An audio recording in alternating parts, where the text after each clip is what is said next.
Hi darlings and kitty cats, and welcome to my channel Me and Places. Guess what? A new book review! Yay! This time I will be reviewing my favorite book of Shirley Jackson. And this one is called We Have Always Lived in the Castle. A bit about the plot. There is apparently a castle and there are two sisters living in the castle.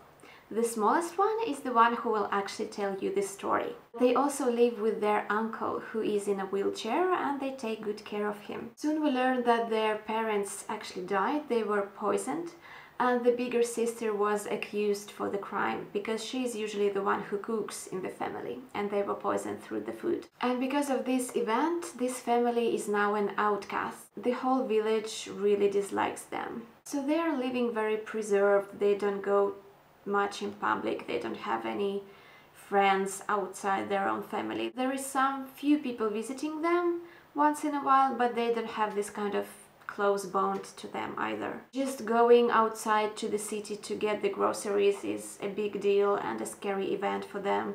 They're kind of antisocial in their own world, in their own harmony. They kind of develop their own dynamics, which just works nicely for them, until their cousin comes to join them. And that's when some disturbing things start to happen. By the way, you might know Shirley Jackson by her most famous book, which is called The Haunting of Hill House. It's right there. I already made a review on this book as well, and even though I love horror more than anything else, this is still my favorite book. It also takes you to some creepy places of people's mind, of their deeds, of their thoughts, but you still can't call it a horror novel. There is not much action moments, but the tension and the nerve-wracking atmosphere throughout the whole book is pretty cool. And also I like the fairy tale approach to this. It feels a bit like a creepy fairy tale. Maybe because the characters are so unusual, like in some kind of cartoon, so weird. It makes it really interesting. I want to also talk again, as usual, about a movie based on this book. It came out last year, 2019. It was critically acclaimed, most of people liked it, but I must say it was still a bit disappointing for me.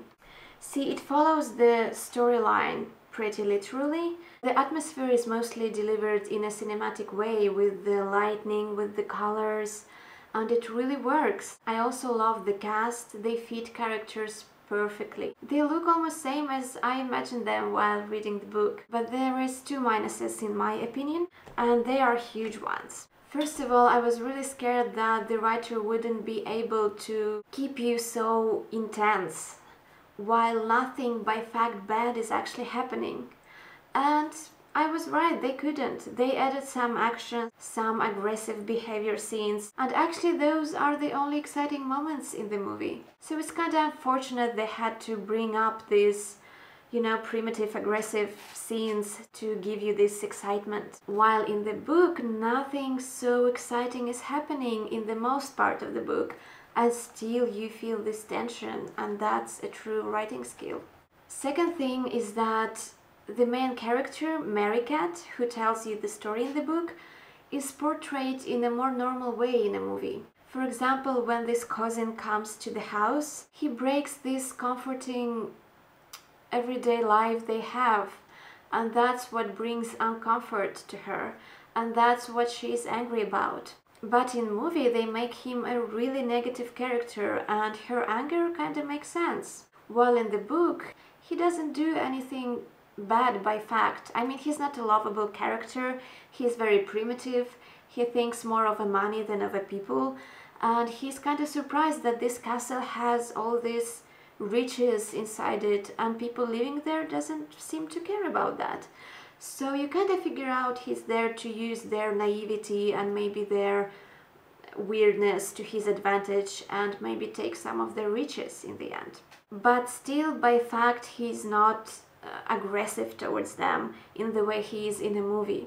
And that is why in a book the aggression the main character Mary Cat feels towards him is taking this psychopathic turn, And in movie he's actually an asshole whom everyone would hate.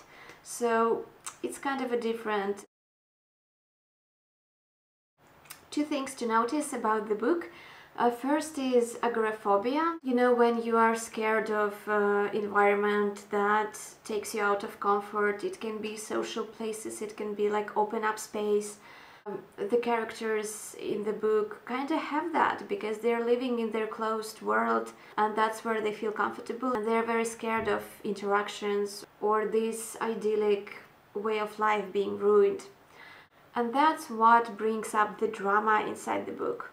There is also this strange bond two sisters have with each other that I need to notice because it's so unusual. It's like it's absolute love, kind of taken to its limits. All in all, it's very intense, a bit creepy drama, which is very engaging as usual. I must say Shirley Jackson is a master of bringing you into the mad mind. Would it be psychotic mind as in Hill House or more psychopathic one as in this book? It's really cool experience to get inside this kind of mind, to see the world through this mind. Very interesting. 5 stars out of 5. I really love this book. I really recommend it for anyone to read, and share your thoughts about it with me. Now, thank you so much for watching. Stay curious and bye.